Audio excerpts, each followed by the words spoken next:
Inference Plus Story Short number 35, Series A. Isla liked the way the marbles felt when she rolled them beneath her hands. They were smooth and cool and created a soothing rumble, like faraway storm clouds, as they moved around the rim metal baking sheet she used to corral them.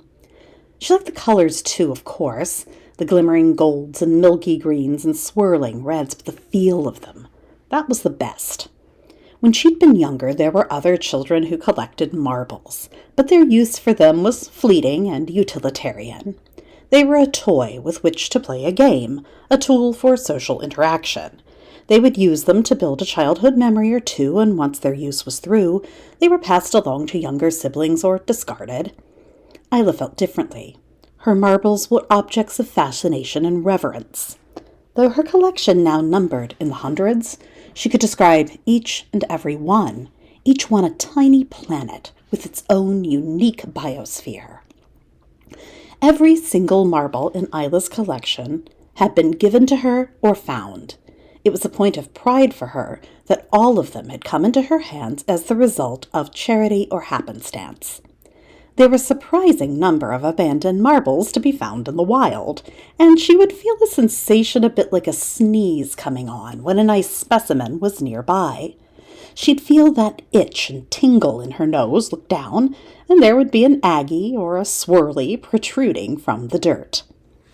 One of her favorite games involved pouring the collection out of the large pickle jar in which they resided, then closing her eyes and identifying each one by touch alone. Many felt seemingly identical in size and shape, and Isla's uncanny ability to know which was which sight unseen made for a spectacular party trick. People would hold two marbles in their hands and exclaim, "They feel just the same! How on earth can you tell?" Isla would simply shrug and say there were minute nuances that differentiated one from another. It was only because she knew her collection so well that she could tell them apart. But this wasn't exactly true. Yes, some were obviously larger or smaller than others, or possessed a bubble or other textural variation that made them simple to identify. But the truth of it was that many of them felt exactly the same to Isla as well. But she just somehow knew which one was in her hand. And while she might make a mistake from time to time, those errors were few and far between. There were other reasons she treasured them too, reasons she couldn't explain to other people because they'd think she'd lost her marbles. Just as she could feel the difference between a quarter-inch tiger's eye and a red devil, she could associate each one with a memory.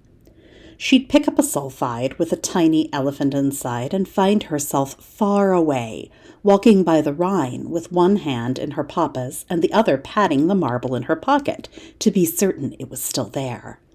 Or she'd cup a big Tom bowler in her palm and remember the way she'd held it just the same way when she'd been sick with scarlet fever and her sister sang her a lullaby. Every marble transported her someplace different, to a time and a place where she'd never been.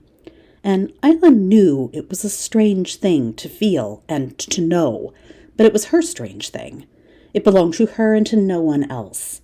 No one else ever picked up a steely and exclaimed, "I can see Tommy drowned in the pond clear as day," though she would see a friend startle from time to time when they picked up a particularly assertive one, and she suspected they'd gotten a little glimpse through the window.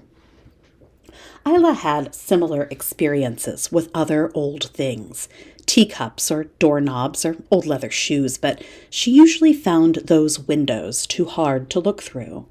She could see the outline of a memory, but the edges were fuzzy, the smells and tastes indistinct.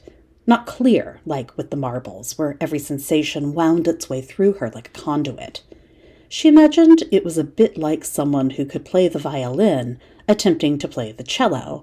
The basic idea was the same, but the whole process was just different enough to make the music sound all wrong. Other old things could be unpredictable in a way that Isla didn't like, opening up windows best left shut. Those things she left alone.